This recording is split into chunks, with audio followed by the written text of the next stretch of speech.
If you've ever had a kidney stone or you know someone who has, then you know the #1 goal is to never have one again. So today, we're going way beyond the usual just drink more water advice.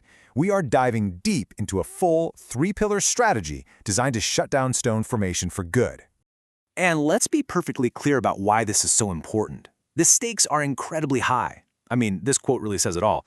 The pain is so legendary that it highlights exactly why prevention isn't just a nice idea. It is absolutely essential. And this is not some rare fringe problem. The latest data shows that a staggering 1 in 10 Americans will experience a kidney stone.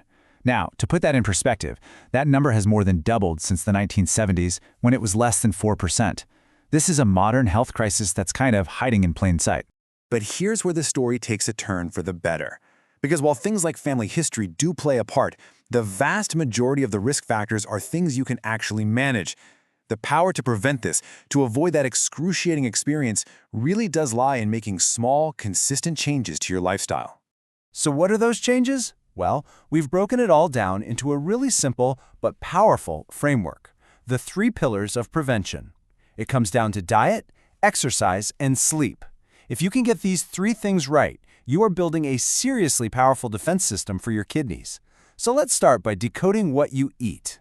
All right, pillar number 1, the diet code. And this is about so much more than just avoiding a few bad foods. It's really about understanding the chemistry of how what you eat and drink directly affects your body's internal environment. So let's kick things off with a little pop quiz. We know that most kidney stones are made of something called calcium oxalate. So it seems pretty logical that you should probably avoid calcium, right? A low-calcium diet seems like the obvious answer. Or is it? And the answer, believe it or not, is a huge no. This is what we call the calcium paradox, and it might be one of the most critical and most counterintuitive facts in all of kidney stone prevention. Cutting out calcium can actually make your problem much, much worse. So why on earth is that? Well, it all comes down to what the sources call the calcium oxalate marriage. Think of it this way. When you eat calcium-rich foods at the same time as high oxalate foods, like, say, a spinach salad with some cheese on it, the calcium and the oxalate find each other and bind together right there in your gut. This new compound they form is too big to get absorbed into your bloodstream. So instead, it just gets safely escorted out of your body, and it never even gets a chance to reach your kidneys and form those painful crystals.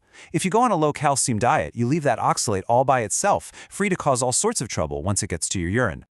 Okay, so beyond that big paradox, let's quickly hit the other essentials of the diet code. Hydration, no surprise, is absolutely king. You've got to keep your urine diluted. Next, limit your sodium. Salt makes your kidneys push more calcium into your urine, which is exactly what we don't want. A little squeeze of lemon or lime juice in your water is a great trick. It gives you citrate, which is a natural stone blocker. And finally, go easy on the animal protein. Keeping it moderate helps keep your urine less acidic. These 4 habits really work together to create an environment where stones just can't form.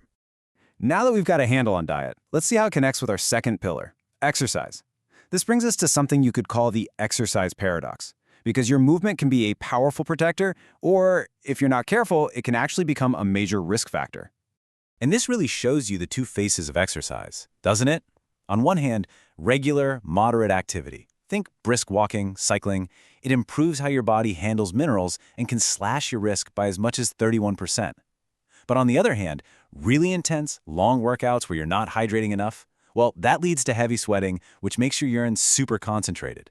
And that creates the perfect storm for minerals to crystallize and form stones. So, is there a tipping point? Well, yeah, there is. A huge study found a really clear threshold. It showed that up to 4 hours, that's 240 minutes, of vigorous activity a day had a manageable risk. But once you push past that 240-minute mark, the data shows a really sharp spike in kidney stone cases. It's a clear signal that the enemy isn't the exercise itself, but the prolonged, dehydrated state that it can put you in. So the big takeaway here is pretty simple. When it comes to protecting your kidneys, a sustainable, consistent routine is way more valuable than just going for extreme intensity. The goal is to get all those great metabolic benefits without putting yourself in a state of severe dehydration.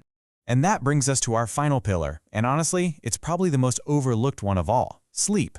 As it turns out, your kidneys don't just work 24/7 on demand. Nope, they actually operate on a very strict internal schedule. That's right. Just like you have an internal clock that tells you when to be sleepy or awake, your kidneys have one too. This circadian rhythm is what regulates their function, including how they process waste and concentrate urine overnight.